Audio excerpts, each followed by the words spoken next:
Bonsoir à tous. Tonight I want to ask that you give me permission to be a little bit personal. Ce soir, laissez-moi la permission d'être un peu plus personnel que d'habitude. I'm going to ask you to go in places that you don't want to go. J'aimerais vous repousser dans vos retranchements, c'est-à-dire à des endroits où vous n'aimeriez pas y aller.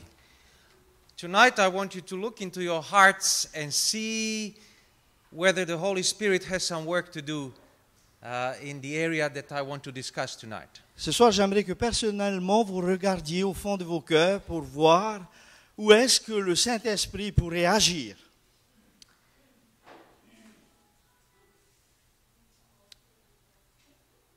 I have seen so many people, including leaders, who have been destroyed because they could not let go of the past. J'ai vu plusieurs leaders malheureusement être détruits parce que quelque part, ils n'ont pas pu se détacher avec quelque chose du passé. Something happened in the past. Quelque chose s'est passé quelque temps en arrière. And they are bitter about it. Et Bitter. No. What's the word? Et ils ont quelque part cette amertume qui reste et qui pèse. Amertume, voilà, c'est ça. And the root of bitterness is a curse that can destroy even the strongest of leaders.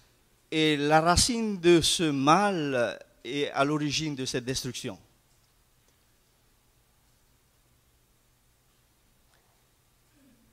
When I worked in Pakistan some years ago, Quand j'ai travaillé au Pakistan quelques années en arrière, I was originally called to be the head of the religion department.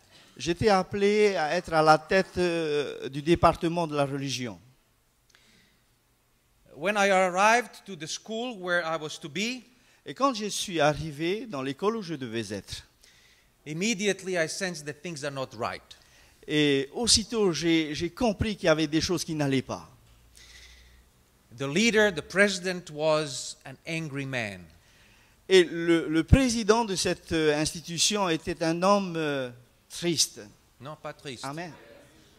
Amer. Amer. But also he was angry. Mais plus, il avait de la rancœur, Colère. Oui. de la colère. He had a very short temper. He would explode easily. Et on peut dire qu'il était d'un tempérament assez explosif. And I remember he had this habit of writing red notes to staff members. Et il avait une habitude d'écrire des notes rouges pour son équipe.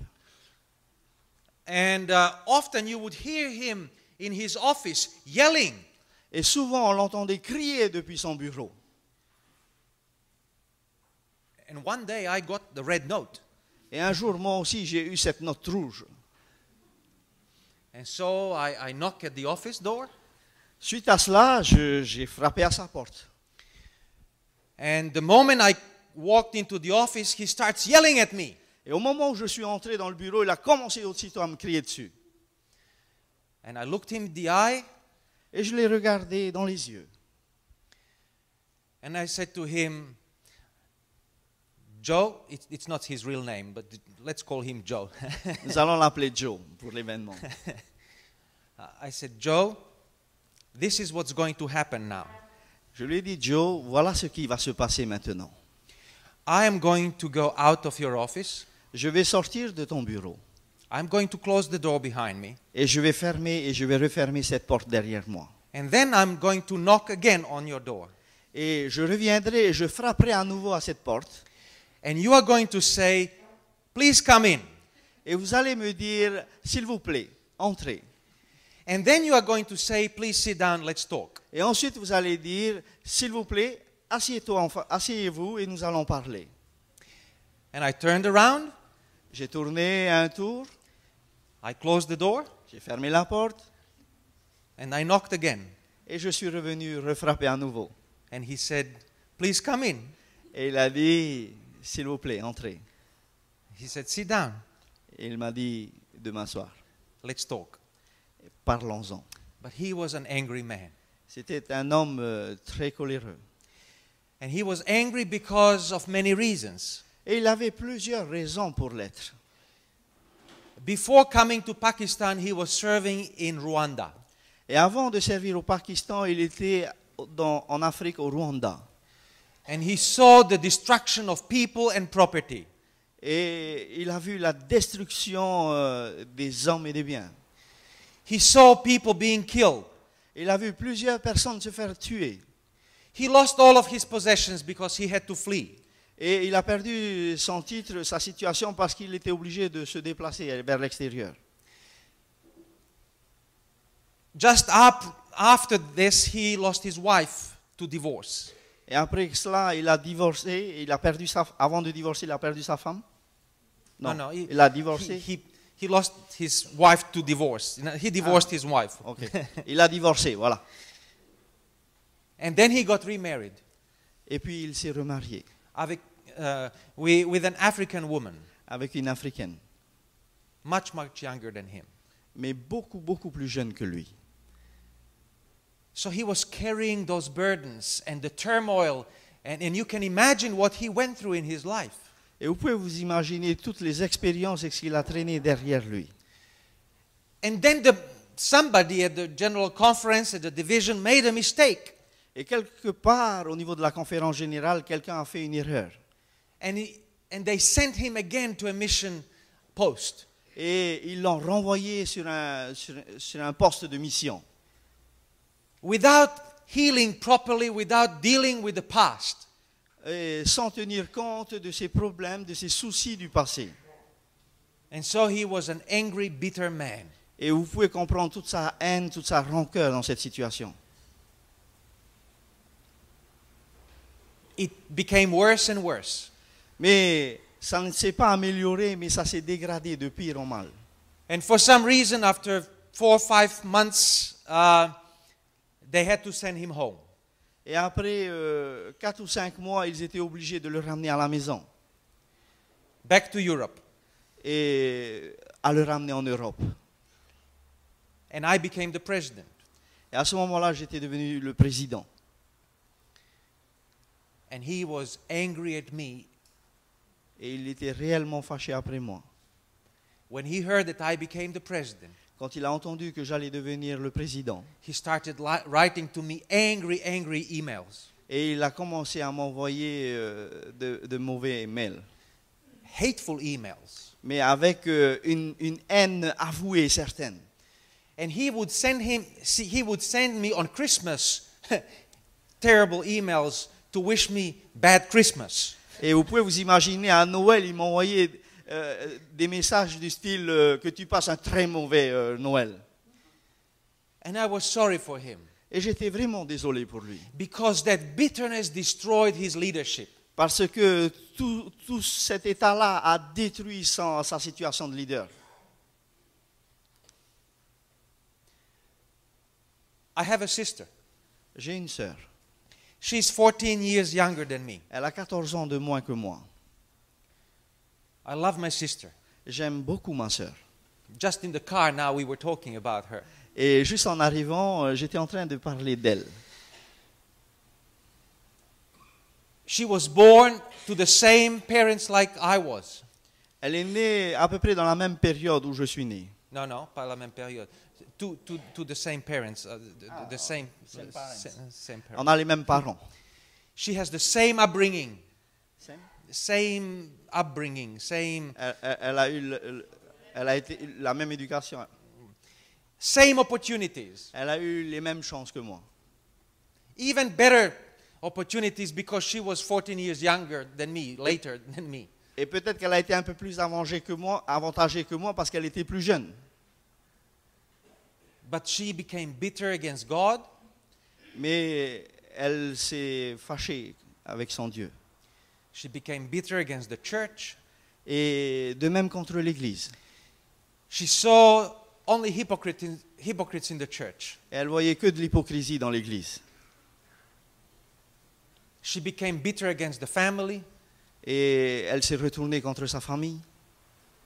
And she said, I don't want to have anything to do with any of you. Et à rester sur ce raisonnement qu'elle n'a plus envie de ne rien avoir à faire avec qui que ce soit. Maintenant, now she's not talking to me anymore. Malheureusement, aujourd'hui, elle ne me parle plus. I send her email or I try to contact her. When I ring her on the phone, she puts the phone down. Alors j'essaie par tous les moyens, par les mails, par le téléphone, d'essayer de communiquer avec elle, mais sans succès. Bitterness destroys relationships. Mais la colère et la rancœur détruisent la vision de leader. It destroys relationships. Ils détruisent les relations humaines. Do you see where I want to take you tonight? Est-ce que vous pouvez vous imaginer où est-ce que je voudrais vous amener ce soir? Because I travel throughout our division. J'ai voyagé au travers des divisions. I speak to my colleagues, pastors, Je parle à différents pasteurs, à mes collègues. and it pains my heart when I listen to pastors who are bitter. Et vraiment, ça m'affecte énormément quand je vois des pasteurs dans cette situation. Because they are angry at the administration, angry at some decisions that have been made. Parce qu'ils sont fâchés après l'administration, après quelques décisions qui ont été prises. And maybe that happened 10 years ago, but they are still carrying the seed of bitterness. Et des fois, ce sont des actions qui se sont passées 10 ans en arrière, mais qui sont toujours vivaces dans leur cœur. Now, you want to be a leader in God's church. Vous voulez réellement être des leaders dans l'Église de Dieu? And I'm saying to you tonight, unless you learn to forgive and let go, Et si ce soir, j'aimerais vous encourager à oublier pour avancer. and to forgive. Et surtout de pardonner. Pardonner. Because if you are unable to do that, the bitterness in your heart will destroy and impact your leadership. Parce que si vous n'êtes pas capable de pardonner, eh bien, cette rancœur va vous détruire.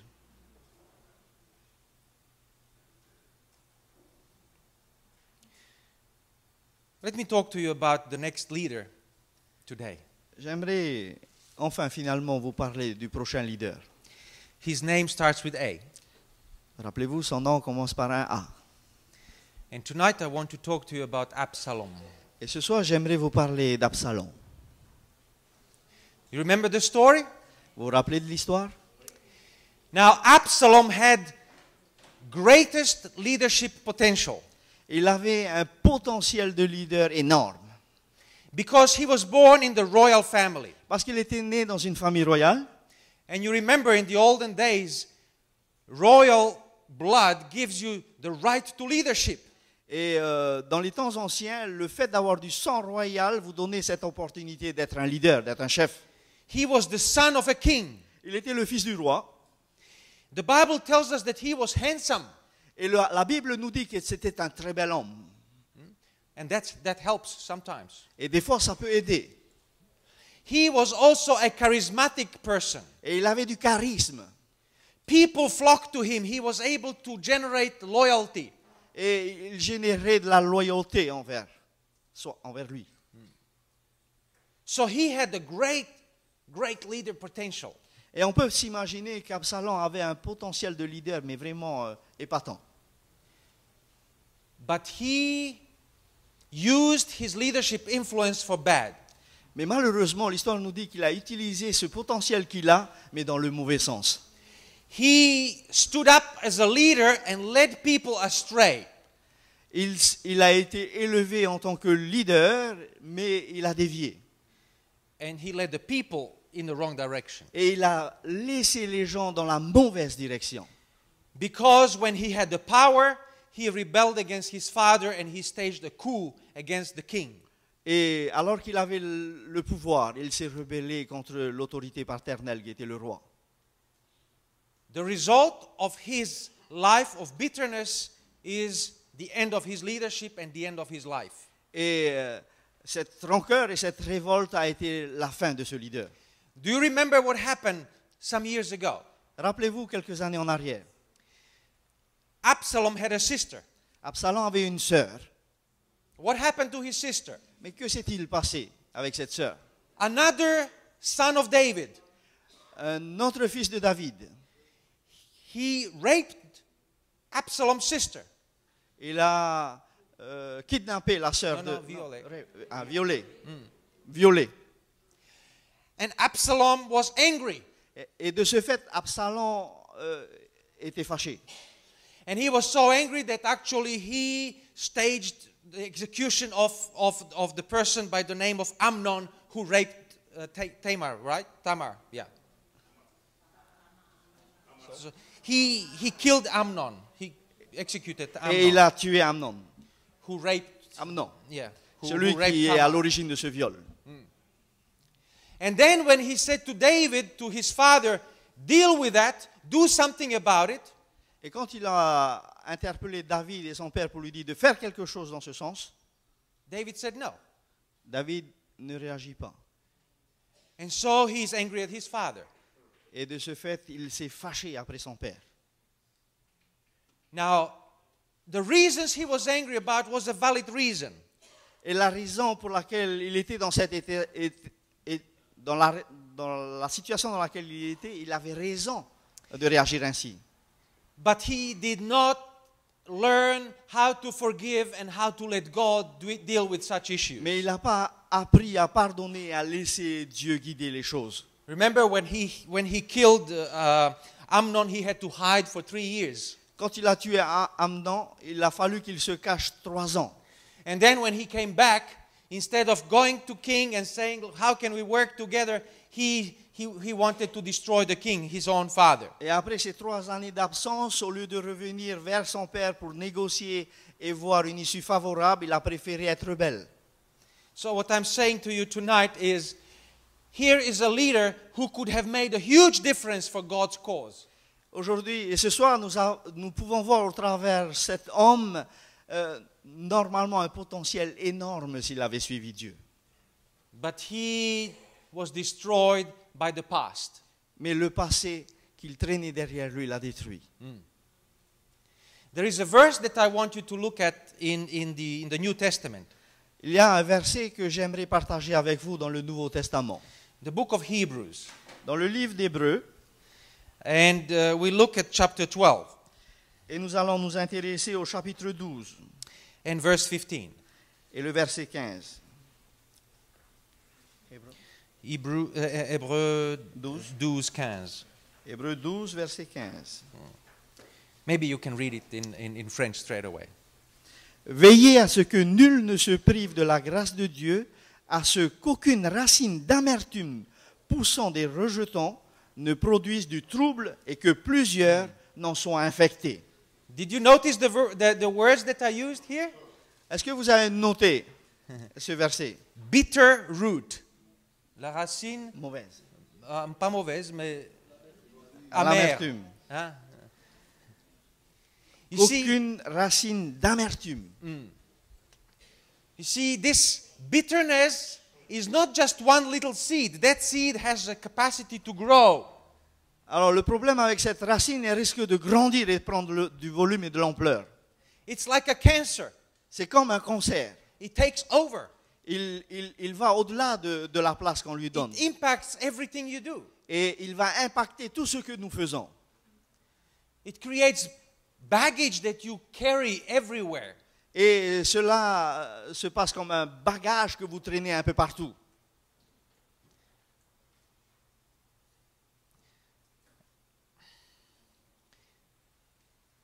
My wife, she had perhaps all the right to be angry and bitter.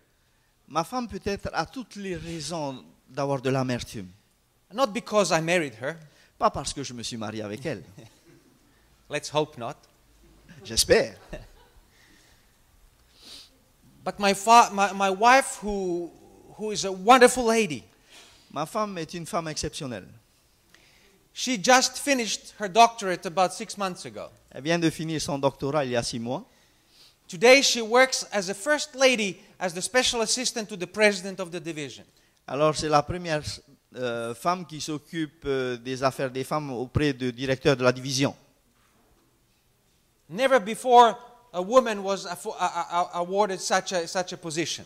Et avant elle, il n'y avait aucune femme qui est arrivée à ce poste-là. Now she is my boss. Aujourd'hui, ma femme, c'est mon boss. She has a higher status than I have. Elle a une position un peu plus élevée que je suis actuellement. But she had all the right to be angry and bitter. Et elle a toutes les raisons d'avoir de l'amertume. Because she was born in the poorest of the poor. Parce qu'elle est née chez les plus pauvres que les pauvres. Her mother was so poor that she was waiting for winter to go away so that she can eat the grass, that was the fresh grass that was coming from the soil. Ils étaient tellement pauvres qu'ils attendaient à un moment donné de l'année pour aller ramasser de l'herbe. After the snow goes, Après la neige, pour pouvoir manger ce qui sortait de cette neige fondue. my wife, when she was little, she never had a new dress. Et quand elle était plus jeune, elle n'a jamais eu une robe neuve. The first dress that she bought was when she was 15 or 16 years old. La première robe qu'elle s'est achetée, c'est quand elle avait 16 ou 17 ans. No, 15 or 16 ans. 15 ou 16 ans. Her mother is an Adventist. Sa mère était adventiste. She's a little woman like this.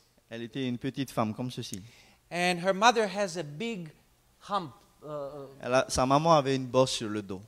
That's because she was working so hard and she ended up being in that position. Vous pouvez vous imaginer, c'est le temps d'effort, de travail qui a fait qu'elle avait cette voûte dans le dos. And also because her husband beat her.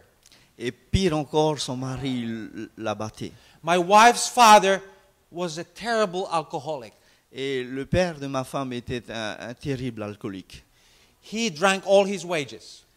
He drank all his money. Et il buvait tout son argent. He would come home and he would be an angry man. Et quand il revenait à la maison, il était un homme terrible.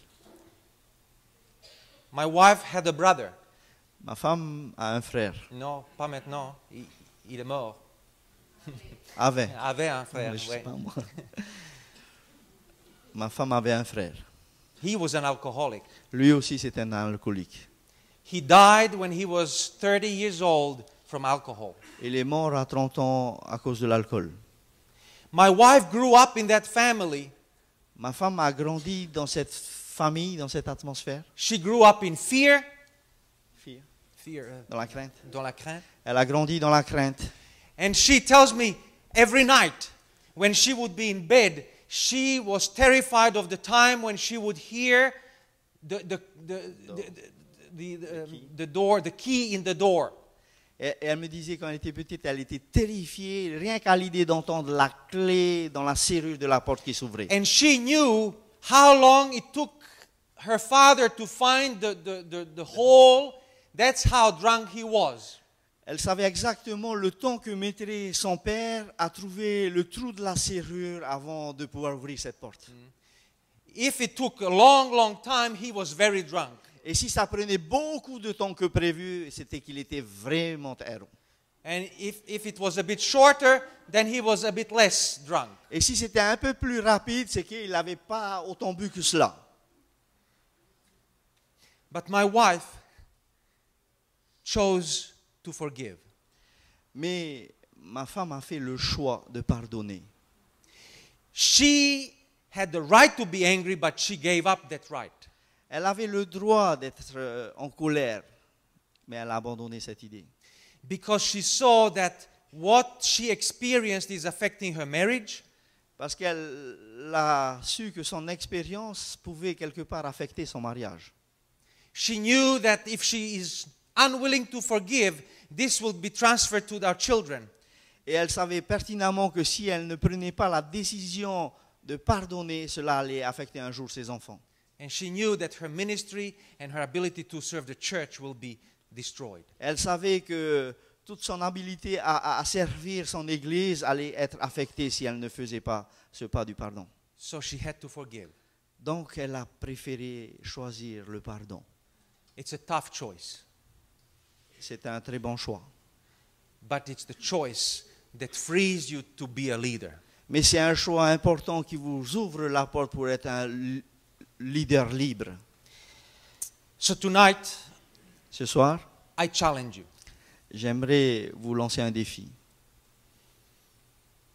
When you look into your own hearts tonight, Quand vous regardez à l'intérieur de votre vie, if the Holy Spirit is sitting with you right now, si le Saint-Esprit est assis avec vous à ce moment où je vous parle, and if He is speaking into your ear, et s'il parle à vos oreilles en ce moment, what is He saying and what is He pointing to in your heart?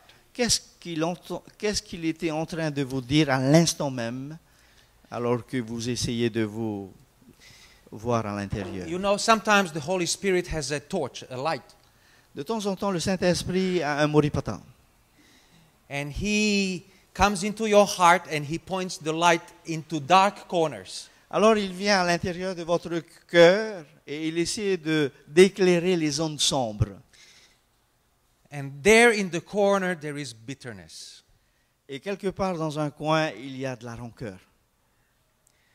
And if the Holy Spirit tonight is shining His light into some of those dark corners, Alors si ce soir, le Saint-Esprit est en train d'éclairer cette partie sombre de notre cœur, I just pray that you would have enough courage to experience forgiveness and to let go. je veux croire que vous aurez assez de force pour expérimenter le pardon afin que Dieu puisse opérer de bonnes choses. You don't want your leadership to be destroyed because of the bitterness you carry. Vous ne voulez pas que votre fonction de leader soit affectée à cause de cette rancœur. Can I be very specific and even culturally inappropriate a little bit? Est-ce que je peux être un peu plus direct? Ladies, I know that sometimes you carry burdens that can impact you for the rest of your lives. Je veux m'adresser aux femmes à savoir que quelque part, peut-être que vous traînez quelque chose en vous qui peuvent affecter votre futur. When I was the president of Pacific Adventist University in Papua New Guinea, Quand j'étais en Papouasie-Nouvelle-Guinée, I knew that my students je savais que mes étudiants were hurting students. They were hurting. They were blessed. They were ils étaient blessés. Hein? Je savais que mes étudiants étaient des étudiants qui étaient affectés, qui étaient blessés. I knew that every second lady in my school was abused in one way or another by the time she reached the university. Je savais qu'une femme sur deux était affectée, ont été abusées dans leur jeunesse et qui étaient là parmi nous.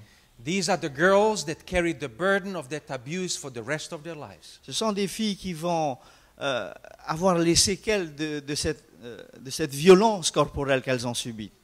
Abused by her own family members most of the time. Et pire encore, elles ont été abusées par les membres de leur propre famille.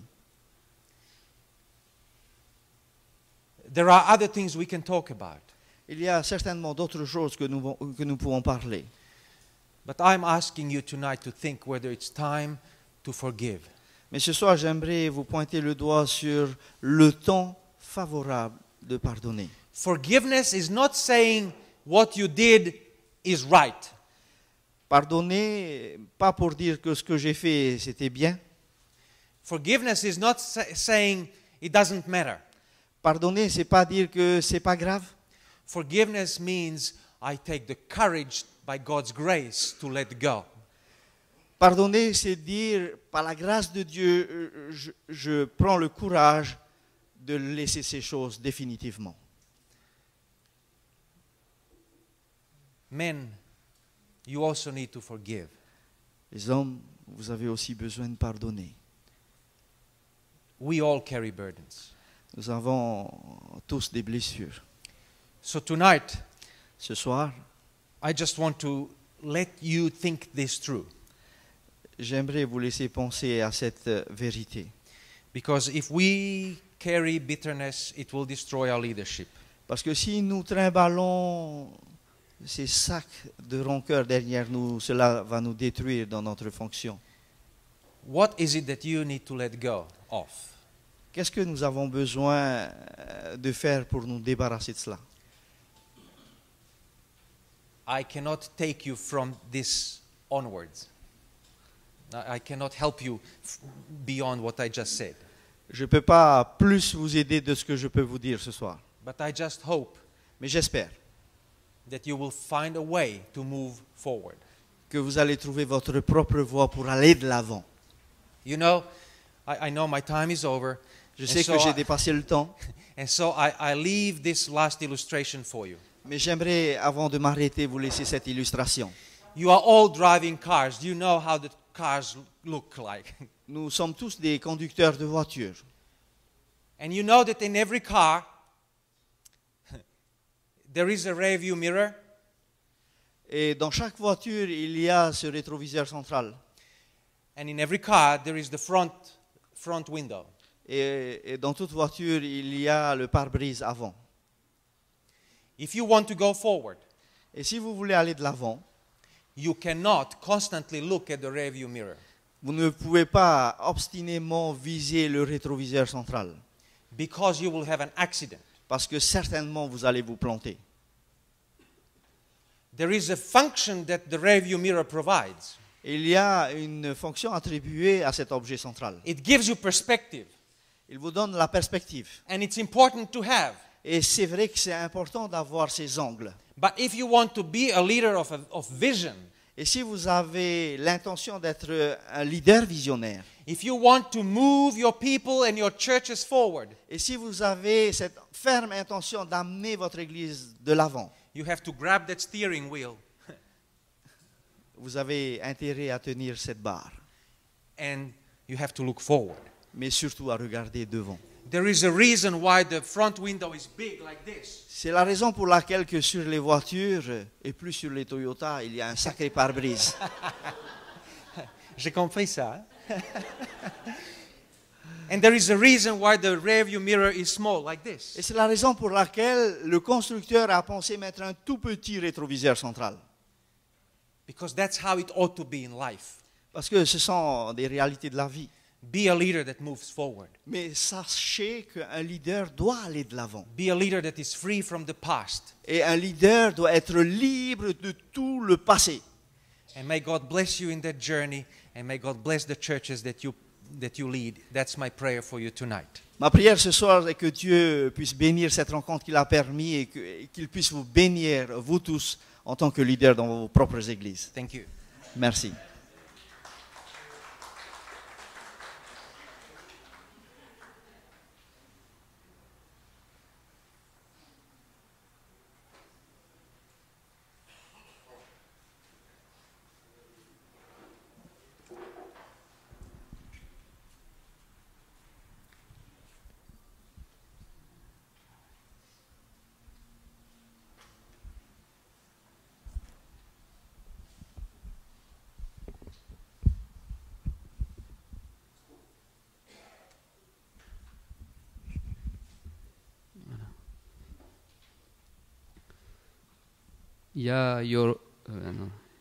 Yaorana. J'ai failli le faire. Yaorana. Hein? And Tama Maitai. La parole de Dieu.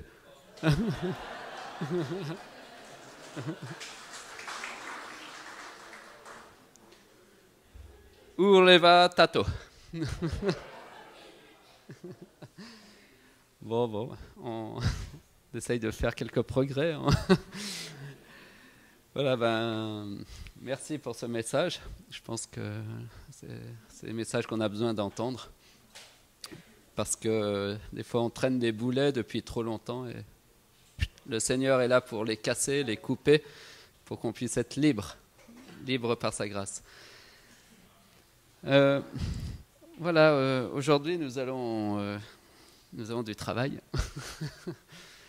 Parce que voilà, le matin, ce que je dis le matin au pasteur, il y a beaucoup plus de choses et il y a plus de temps.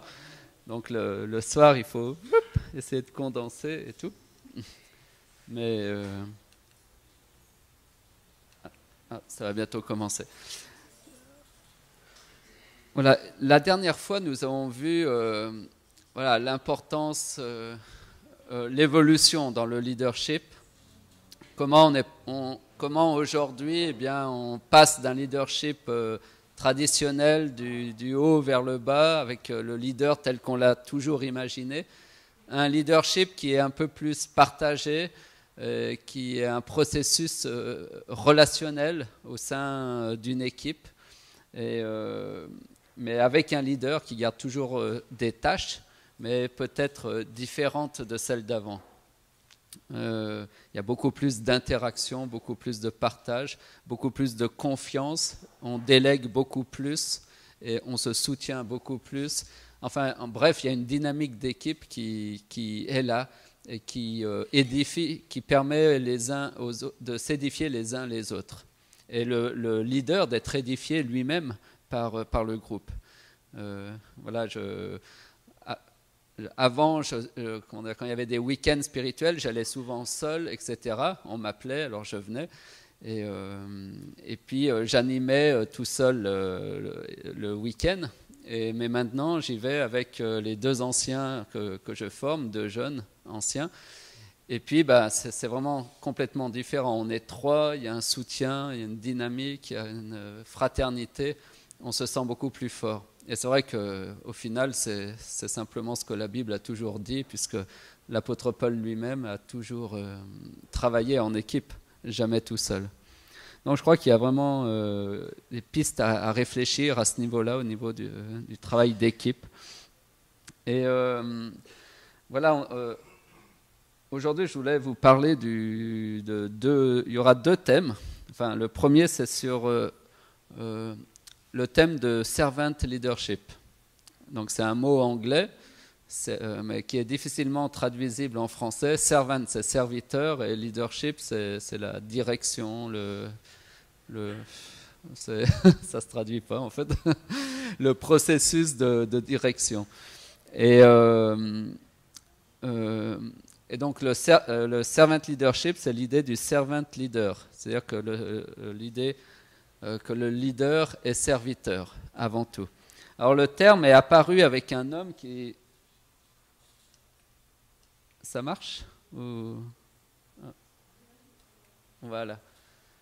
Ah, ça c'est la vision des petites lumières qui s'allument partout dans le monde. Voilà. Le terme de servant leadership est apparu avec un Américain qui s'appelait Greenleaf à travers son livre Servant Leadership en 1977. Son inspiration était venue d'un roman qui s'appelait de Hermann Hesse, qui s'appelait Voyage vers l'Est, et qui retraçait l'histoire d'hommes qui avaient entrepris un voyage mystique vers l'Orient et spirituel. Et en fait, dans cette histoire, il y a ce groupe est en marche, en voyage, et il y a un homme qui s'appelle Léo, et qui les a servis tout au long du voyage. Et lorsqu'il ne sera plus dans le groupe, le voyage va s'arrêter parce qu'il n'y avait plus cet homme qui était au service du groupe. Et finalement, cet auteur, ça lui a ouvert une porte, une inspiration. Et il s'est dit, mais voilà, il s'est rendu compte que le vrai leader dans cette histoire, c'était Léo, le serviteur. Voilà. Et sur cette base-là, il a commencé à réfléchir, à se dire, mais voilà, finalement, le véritable leader ne serait-ce pas celui qui sert premièrement. Alors, il a ainsi donné une définition. Voilà. Voilà, avant de donner la définition, voilà, ce concept a évolué pendant 4 décennies. Influencé par ce qu'on a vu la dernière fois, hier, hein, cette nouvelle vision du leadership, d'un leadership plus éthique, plus moral, plus respectueux de la personne et qui cherche à développer aussi les autres. Alors qu'avant, le leader, il utilisait les autres pour ses propres fins. Là, le leader cherche à développer aussi les autres en les formant, en leur permettant d'arriver à être plus autonomes, plus compétents, etc.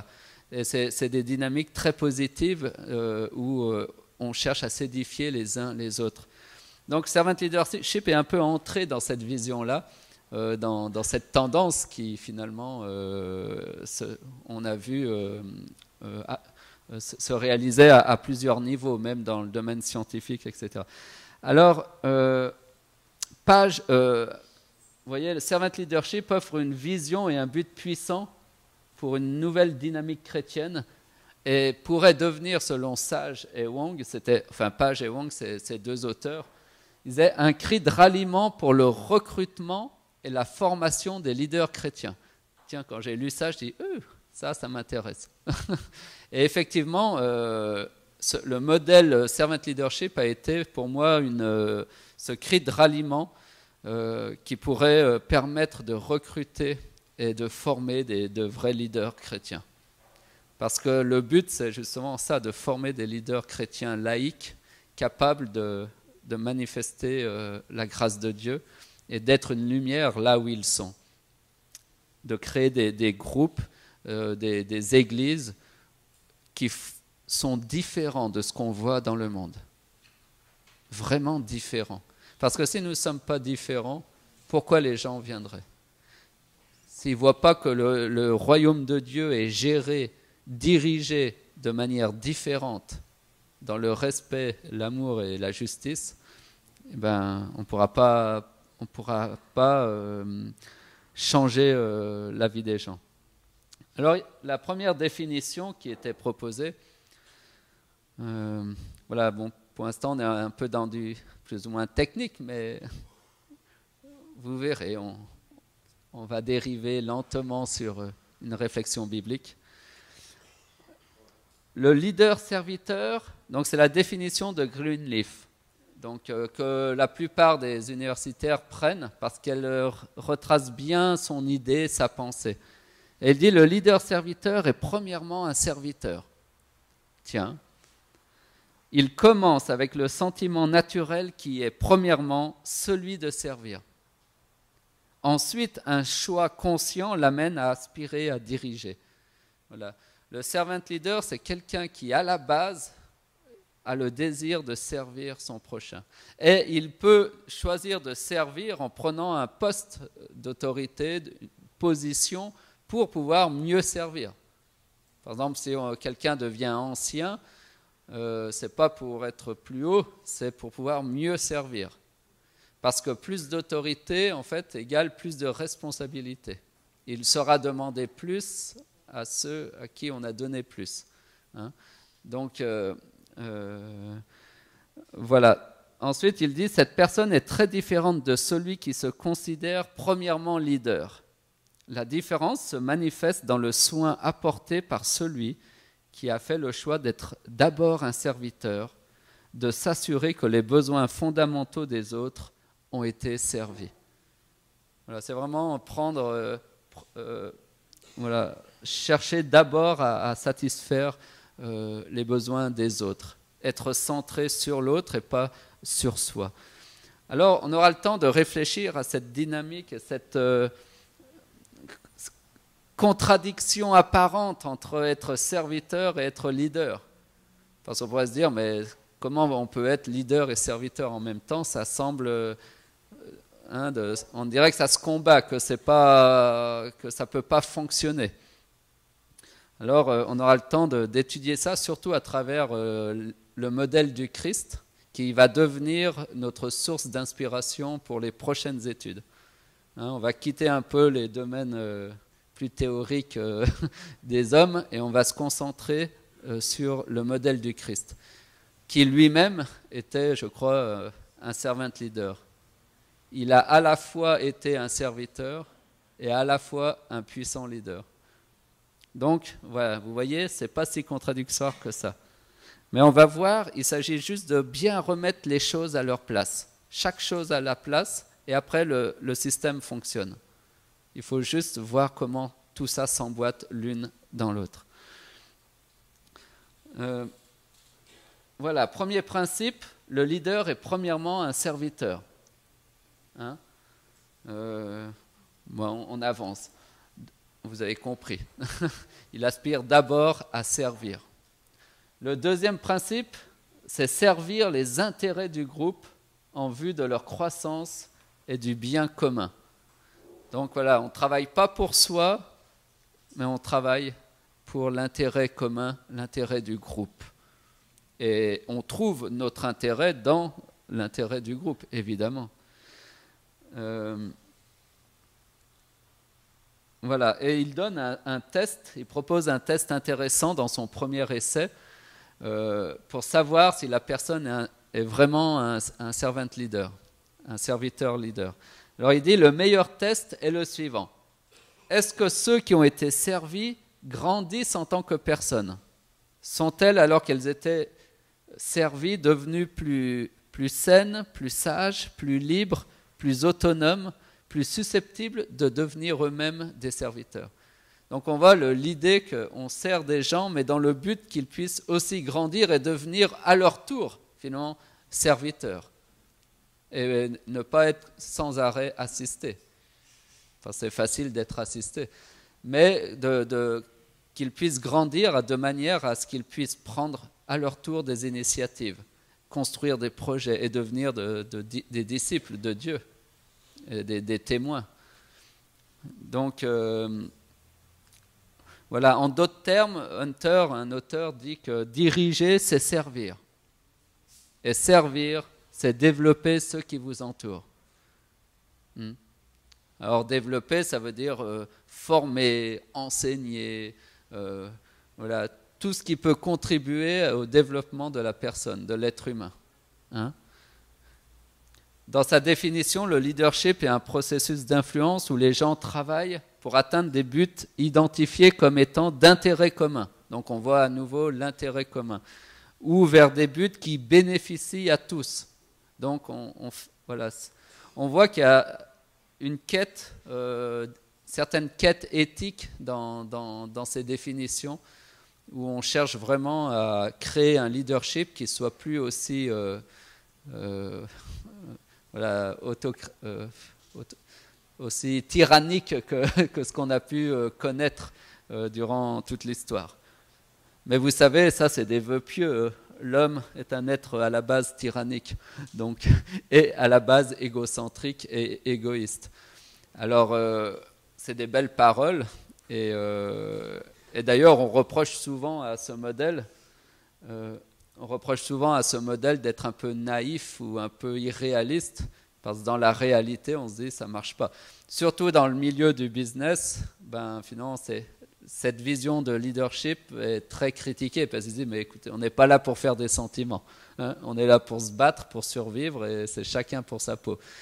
Donc ouais, effectivement, mais nous, ce n'est pas notre souci, parce qu'on n'est pas là pour faire des affaires, on est là pour servir Dieu et servir notre prochain, pour voilà, faire croître et édifier le corps du Christ.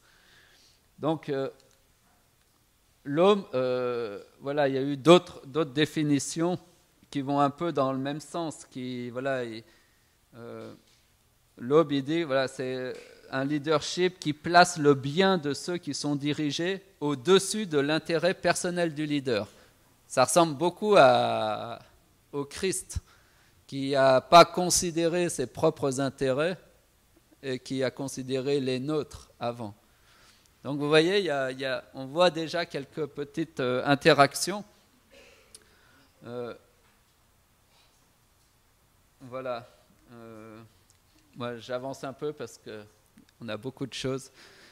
Alors voilà, l'Aube, c'est un des premiers à avoir essayé de proposer un modèle. C'est-à-dire en quoi consiste, comment on peut savoir si une église ou si un leader un disciple est dans une dynamique qui reflète la philosophie de servant leader. Alors l'Aube a fait un test où on répond à des questions et tout ça autour des 6 points qui sont mentionnés là, 6 domaines qui sont caractéristiques des organisations qui fournissent un leadership authentique à l'image de servant leader. Alors, on va peut-être les voir rapidement, en français cette fois.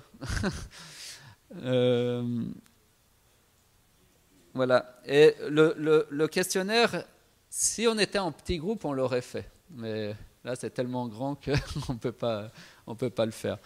Mais il nous permet de nous situer et de voir un peu comment, par rapport à ce type de leadership, nous, on se place. Alors, il tourne autour de ces 6 points. Les questions tournent autour de ces 6 points. Premièrement, le servant leadership se construit autour d'un leadership partagé. Hein? Leadership partagé, ça veut dire quoi? On partage le leadership en créant une vision partagée, commune, à tous, et en partageant le pouvoir, la prise de décision à tous les niveaux de l'organisation. C'est-à-dire de ne pas avoir peur de confier des choses à un frère, de déléguer, de faire confiance et de ne pas chercher à centraliser le pouvoir. Voilà, quand un leader a peur de partager son pouvoir, c'est qu'il ne se sent pas en sécurité.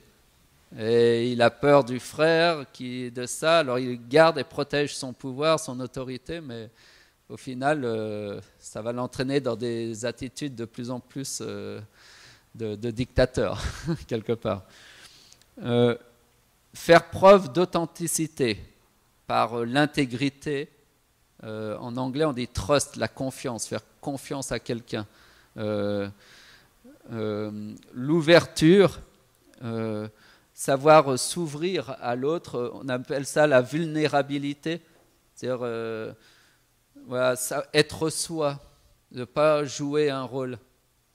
Des fois, les pasteurs, on est obligé de jouer un rôle parce que vous attendez de nous une certaine image et tous, et du coup, on est obligé de se revêtir de l'habit pasteur et il peut, au final, y avoir un certain décalage entre le rôle du pasteur et le personnage, la personne. Il y a un très bon livre qui est écrit d'un médecin, Paul Tournier, un médecin suisse. Je ne sais pas si vous connaissez, c'est un médecin chrétien. Et il avait écrit « La personne et le personnage ». Voilà. Il y a le personnage que l'on joue et la personne que l'on est. Et des fois, à force de jouer le personnage, on finit par croire qu'on est réellement le personnage qu'on joue. Mais bon, des fois, on joue le personnage spirituel et tout, puis on finit par croire qu'on est spirituel. Mais en fait, quand on regarde les fruits, eh ben, on ne voit pas les fruits de quelqu'un qui devrait être spirituel. Mais on n'a pas envie de voir la réalité en face, alors on préfère fuir. Donc, savoir être vulnérable, être authentique. Il ne faut pas se cacher, mais évidemment, il faut le faire quand la confiance se construit petit à petit. Il ne faut pas tout déballer du premier coup. Hein. On se comprend bien. Voilà la volonté d'apprendre des autres, de ne pas être quelqu'un d'orgueilleux qui sait tout, qui connaît tout, qui a toujours la meilleure idée. Ça n'a rien de plus déplaisant que ça. Et puis, voilà, valoriser les gens, donc en écoutant avec attention, savoir être à l'écoute des gens, en servant pour leurs besoins, voilà, en servant pour les besoins des autres en premier et croire dans les gens. Ça, on l'avait vu un peu avec l'histoire du foot, là, de Gédéon, de pouvoir avoir un regard différent. Et notre regard, eh bien, va aider la personne à pouvoir changer, à croire en elle et à oser entreprendre des choses qu'elle n'aurait pas osé si nous, on ne croyait pas en elle. Des fois, c'est à nous d'aider les gens à croire qu'ils peuvent accomplir des choses avec l'aide de Dieu. Pas par eux-mêmes, hein, avec l'aide de Dieu. Donc, quatrième principe, c'est édifier la communauté, construire le groupe, un esprit d'équipe. Voilà, construire un esprit d'équipe. Voilà, comment? En construisant de fortes relations, en travaillant en collaboration et en valorisant les différences de chacun et les dons de chacun. Hein? Ensuite, développer les gens, c'est ce que je vous ai dit tout à l'heure, en offrant des opportunités pour apprendre, en étant un modèle par un comportement approprié. Vous savez, la science de l'éducation, de plus en plus, pense que la véritable éducation se fait par le mimique. Enfin, l'enfant copie l'exemple en fait. On dit souvent que l'enfant est une vraie éponge, c'est-à-dire qu'il voit tout de l'attitude des parents. Et des fois, si on est angoissé, l'enfant va ressentir l'angoisse et puis il va devenir angoissé. Puis il dit, ah, mais pourquoi il est angoissé? Parce que, voilà. Donc, quelque part, le leader doit aussi montrer l'exemple. Il doit être une source d'inspiration aussi, un exemple envers les autres, pour les aider à avancer, justement. Savoir aussi les encourager. Ensuite, eh bien, c'est aussi le leader doit fournir un leadership, c'est-à-dire qu'il doit avoir des compétences de leadership aussi, savoir planifier, savoir organiser, savoir faire des réunions, avoir une vision du futur et savoir prendre des initiatives et clarifier les buts, planifier des plans, des actions, etc. Donc il doit aussi avoir ces compétences-là. En fait, il y a eu énormément de choses qui ont été écrites sur Servant Leadership. Là, j'ai vraiment simplifié. Mais voilà, on se rend compte qu'il y a deux axes. Il y a premièrement la dimension de l'être. Il y a l'attitude du serviteur, donc c'est lié à ce qu'on est. Et puis il y a la dimension du faire, c'est-à-dire les compétences, ce que vous pouvez recevoir aujourd'hui. Mais voilà, les compétences, savoir accomplir des tâches, c'est une chose, mais ça peut pas tout résoudre. Voilà, il faut qu'il y ait un équilibre entre l'être et le faire. Voilà. Cette vision peut paraître au premier abord peut-être un peu trop idéaliste, voire irréaliste dans un monde de chacun pour soi. Et un auteur disait que c'est une vision totalement totalement radicale et contre-culturelle à tous les niveaux. Et ça, quand j'entends ça, je me dis, ah, ça c'est intéressant. Une vision qui a des valeurs qui vont à l'inverse de celui du monde, certainement que ça doit être des valeurs proches du royaume de Dieu. Parce que le royaume de Dieu, c'est toujours l'inverse du monde. Hein? Alors, ce renversement des valeurs est celui du royaume de Dieu. La Bible est pleine de paradoxes. C'est-à-dire, paradoxe, c'est contre l'opinion commune. Voilà. Alors, voici quelques paradoxes qui vont nous faire réfléchir. On va essayer de comprendre ce que ça veut dire. Pour l'instant, je vous les donne comme ça. Quiconque s'exalte sera humilié, et celui qui s'abaisse sera élevé. Luc 14. Quand je suis faible, c'est alors que je suis fort. Mais quiconque veut être grand parmi vous, qu'il soit votre serviteur. Et quiconque veut être le premier parmi vous, qu'il soit l'esclave de tous. Jésus-Christ, qui pour vous s'est fait pauvre, de riche qu'il était, afin que par sa pauvreté, vous soyez enrichis. Oh, ça devient compliqué, hein. Ainsi, les derniers seront les premiers, et les premiers seront les derniers. Voilà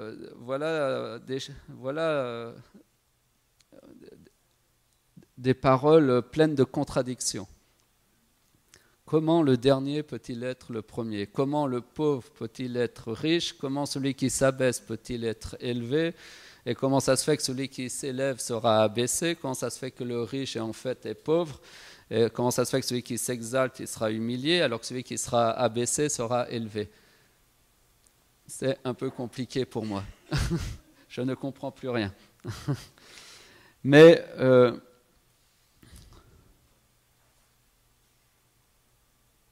c'est la réalité du royaume de Dieu. Et c'est ce qu'on va essayer maintenant de comprendre à travers le modèle, l'exemple de Jésus-Christ. Il va devenir notre réflexion pratiquement, ouais, enfin en tout cas pour les 2 prochaines sessions, lundi, mardi, voire mercredi, va devenir notre source de réflexion.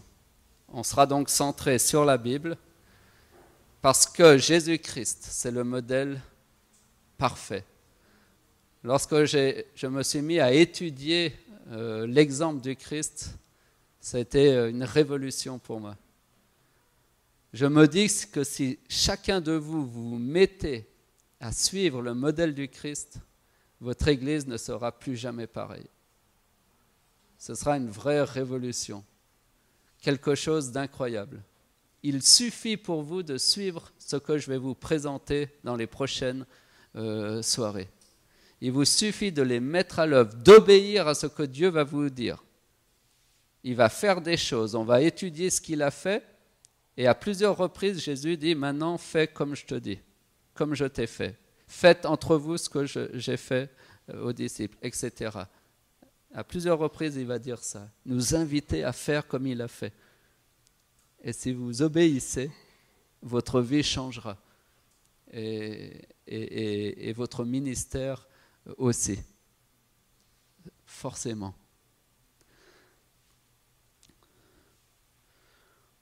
Et pour cela, je vous invite à réfléchir sur ce Jésus-Christ plein de paradoxes. Ce Jésus-Christ qui se dit fils de Dieu et qui se fait homme. Qui quitte la gloire pour les ténèbres. Qui était attendu par le peuple d'Israël, qui était attendu depuis des milliers d'années par le peuple d'Israël, mais le peuple d'Israël sera incapable de le reconnaître. Parce qu'il est tout sauf ce qu'on pensait. On attendait quoi? Un Messie grand, glorieux, riche, puissant, beau, tout pour attirer les regards. On attend toujours ça, nous les humains. On est toujours attirés par la puissance, par la grandeur, par la richesse. Et voilà que Dieu nous envoie son Fils, qui naît dans une sorte d'étable et qui se présente comme le serviteur souffrant d'Ésaïe 53. On ne s'attendait pas à voir le Christ se revêtir de la parure de l'humble serviteur annoncé par Ésaïe 53, prêt à accepter le chemin d'humiliation et de souffrance pour pouvoir servir les hommes et sauver les hommes.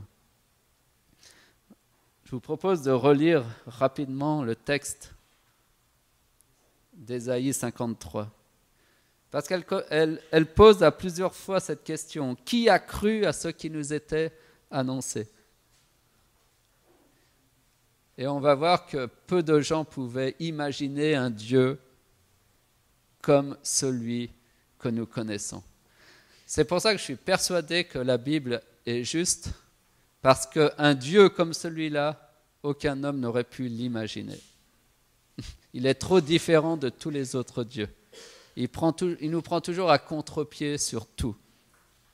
Qui a cru à ce qui nous était annoncé? Qui a reconnu le bras de l'Éternel? Il s'est élevé devant lui comme une faible plante, comme un rejeton qui sort d'une terre desséchée.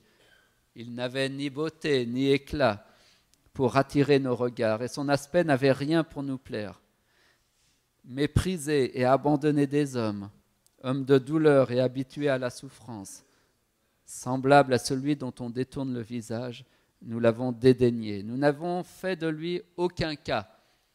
Cependant, ce sont nos souffrances qu'il a portées. C'est de nos douleurs qu'il s'est chargé. Et nous l'avons considéré comme puni, frappé de Dieu et humilié. Mais il était blessé pour nos péchés, brisé pour nos iniquités. On va aller loin avec ce Dieu-là. Loin dans l'amour. Oui, méprisé et abandonné, le Messie a cependant fait le choix de servir, du service, du don de soi, de l'amour, en acceptant de suivre volontairement et librement un chemin de douleur et de souffrance. C'est ça qui est terrible, c'est qu'il choisit librement et volontairement de suivre ce chemin de souffrance et de douleur. On ne le force pas. Personne ne lui prend la vie, il la donne. Il donne sa vie, personne ne la lui prend. C'est ça qui est extraordinaire. Alors on verra tout ça plus tard, ce que ça implique pour nous. Pour l'instant, je vous propose de continuer la réflexion.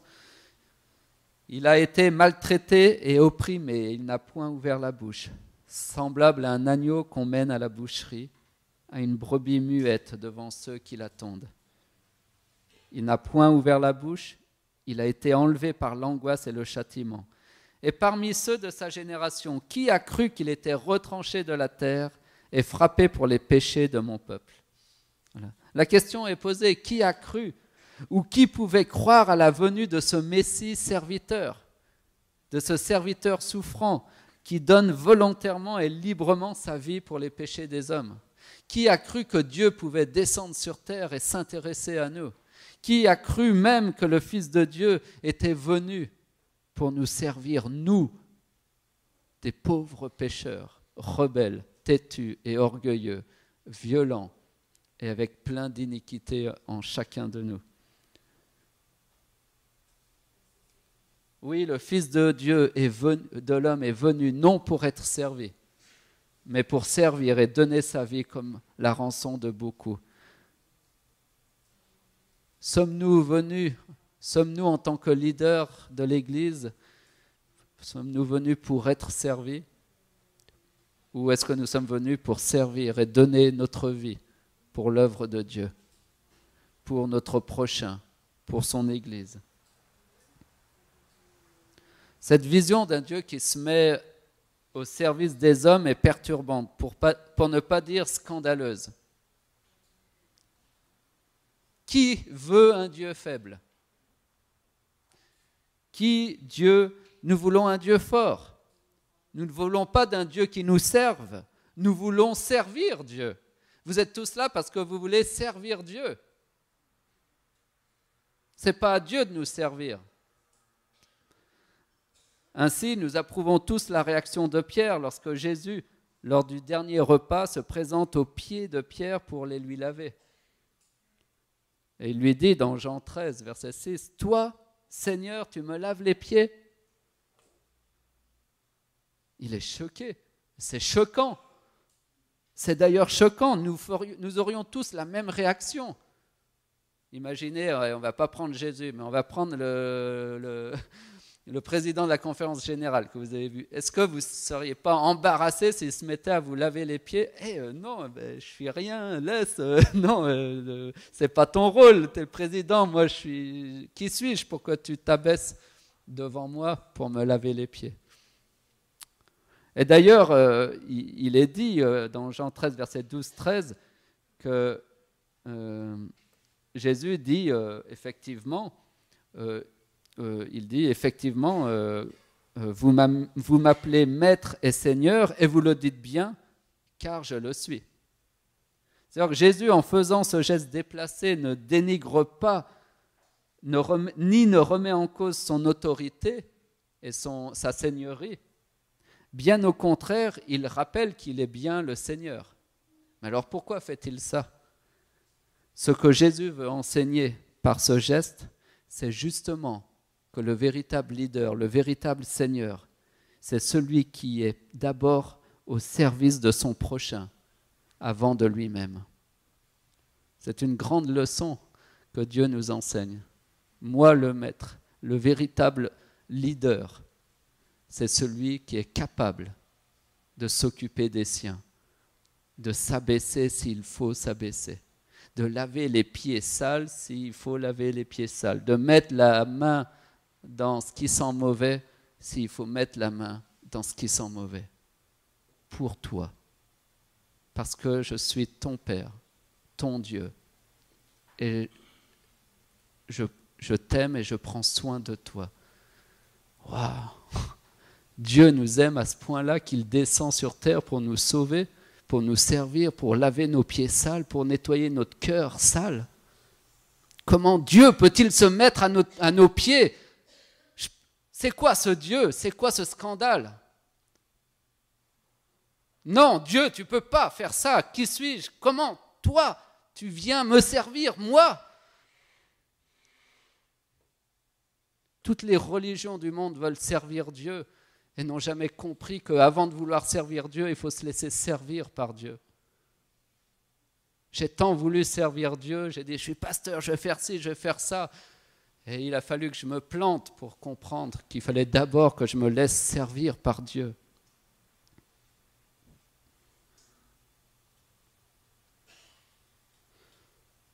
Après avoir réaffirmé sa position d'autorité, Jésus va donner une leçon éternelle à ses disciples, qui seront les futurs leaders de l'Église.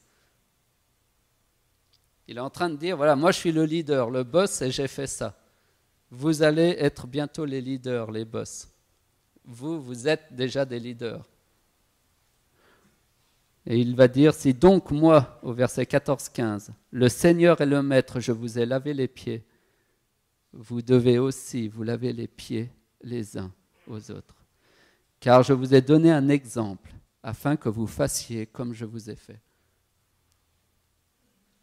Il nous donne un exemple de ce qu'est un leader, qui n'a pas peur de s'abaisser aux pieds des gens pour les servir si c'est nécessaire, qui n'a pas peur de s'humilier pour pouvoir élever, exalter l'autre, glorifier, sauver l'autre. Je vous ai donné un exemple de ce que je souhaite faire pour vous, afin que vous fassiez comme je vous ai fait, c'est-à-dire servir à votre tour. Avez-vous conscience de ce que Dieu a fait pour vous? Alors faites de même. Si vous ne voulez pas faire de même, c'est que vous n'avez pas conscience de ce que Dieu a fait pour vous. On parlait du pardon tout à l'heure, c'est un peu la même chose. Est-ce que vous êtes conscient que Dieu vous a pardonné? Est-ce que vous le méritiez? Non. Mais sur la base de votre repentance, il vous a pardonné, alors faites de même. Si vous ne pardonnez pas, ça veut dire quoi? Que vous n'avez pas vraiment compris que Dieu vous a pardonné. Ça va très loin. Et on peut même se poser la question, est-ce que Dieu m'a sauvé? Si je doute du pardon de Dieu. Avant de vouloir devenir un serviteur, un servant leader, avant de prétendre vouloir et pouvoir servir Dieu et son Église, le disciple du Christ doit comprendre une vérité fondamentale. Il nous faut d'abord accepter d'être servi par le Christ, d'être lavé par les mains, par ses mains, d'être purifié par sa parole. Jésus, face au refus de Pierre de se laisser laver les pieds, va dire une parole dure, enfin plus ou moins. Il dit, si je ne te lave, tu n'auras point de part avec moi. Juste pour une histoire de pied, là. C'est quoi cette histoire?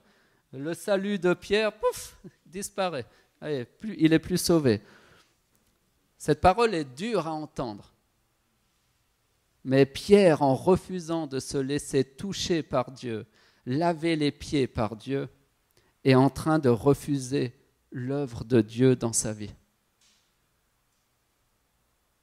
Il est en train de refuser l'œuvre de Dieu dans sa vie personnelle.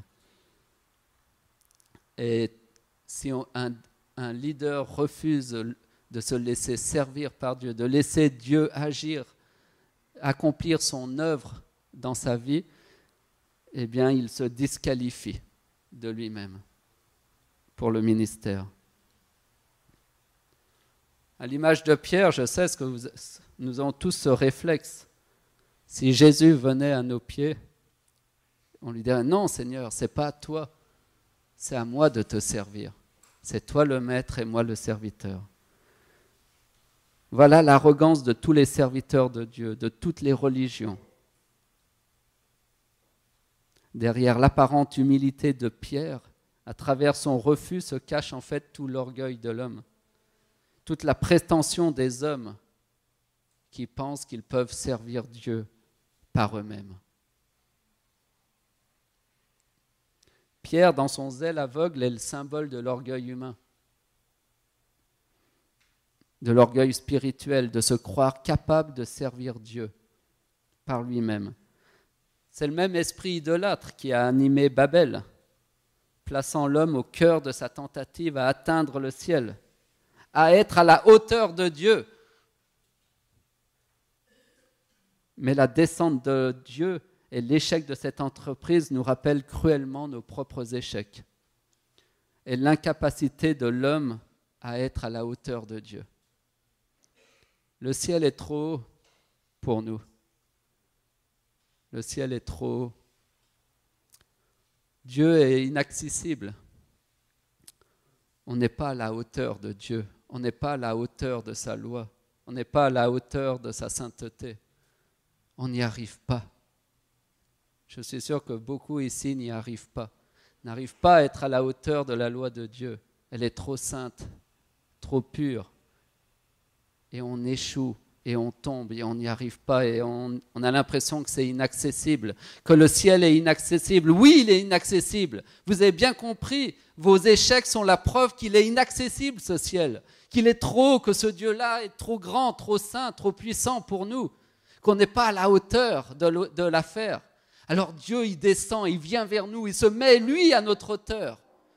Il vient, lui, à notre hauteur, et il vient même plus bas, afin de nous élever, de nous sauver.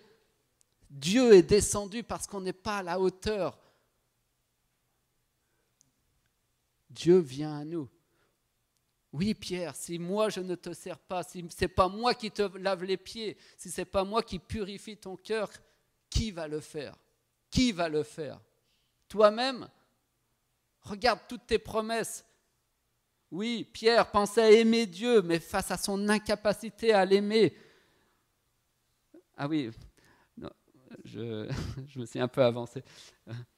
Pierre, c'est cet homme plein de zèle qui croit servir Dieu, qui croit pouvoir être fidèle à Dieu, qui croit être à la hauteur de sa mission. Beaucoup d'orgueil et de prétention, mais c'est nous ça. C'est pas que Pierre. Comme Pierre, nous nous lancerons plein de zèle vers le Seigneur en étant capables de marcher sur les eaux, de faire de grands exploits, puis ensuite crier ah, « Je péris !» de la grandeur à la décadence en quelques secondes. Pouf! C'est ce même Pierre qui va sortir son épée et trancher l'oreille du serviteur du grand prêtre et un moment après s'enfuir. Du courage à la honte, à la fuite. C'est encore chacun de nous, à l'image de Pierre, jurant de ne jamais abandonner son maître, d'aller jusqu'au bout, mais qui, juste après, le reniera 3 fois. Parfois, on croit faire des choses pour Dieu, mais on fait tout le contraire. On s'oppose et on résiste à l'œuvre de Dieu. Non, tu n'iras pas, tu ne seras pas arrêté, je vais te protéger. Laisse, Pierre. C'est l'œuvre de Dieu, je dois aller mourir sur cette croix. Ne m'en empêche pas. Il va même dire avant, arrière de moi Satan, parce que Pierre, qui encore une fois veut dans son zèle, aveugle, veut contrecarrer le plan de Dieu. Ça fait peur, ce Pierre-là, parce que il est trop humain, là, il nous ressemble trop. Oui, mais Pierre va passer par l'expérience de la croix. Et là, il va tout comprendre. Le Christ sur la croix, ses yeux vont s'ouvrir.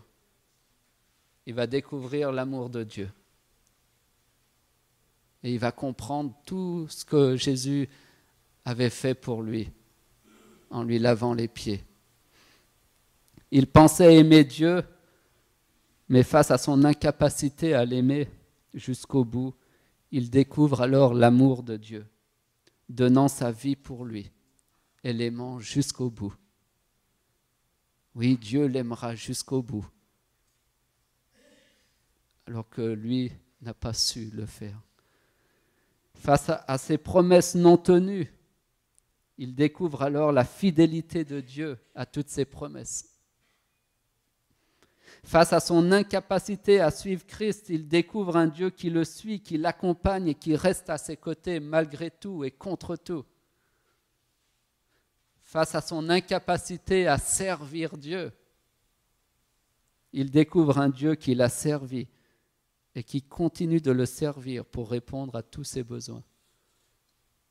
Face à la honte de sa faute, il découvre le regard d'amour et de miséricorde du Christ. Pierre deviendra alors capable de servir son Seigneur parce qu'il a fait l'expérience de la grâce de Dieu, de l'amour de Dieu, de la fidélité de Dieu.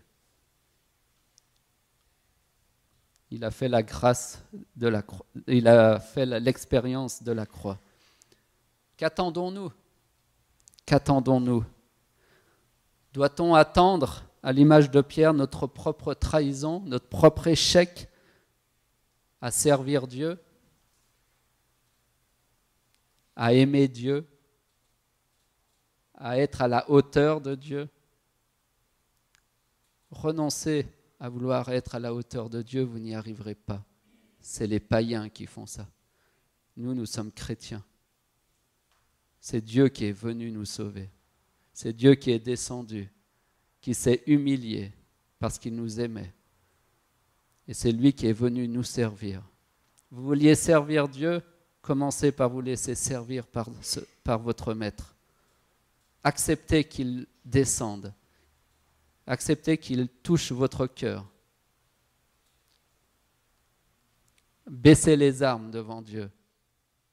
Renoncez à vos orgueils, votre orgueil et à vos prétentions, à pouvoir faire, à pouvoir être ce que vous ne pourrez jamais être.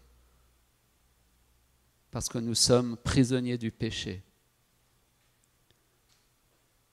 Réclamez Dieu. Demandez à Dieu qu'il descende dans votre vie, qu'il vienne dans votre vie. Et alors vous pourrez montrer le chemin à tous les autres et dire, voilà ce que Dieu a fait, ce que Dieu veut faire. Le vrai christianisme est la plus belle des religions, car c'est la seule où c'est Dieu qui se met à notre service.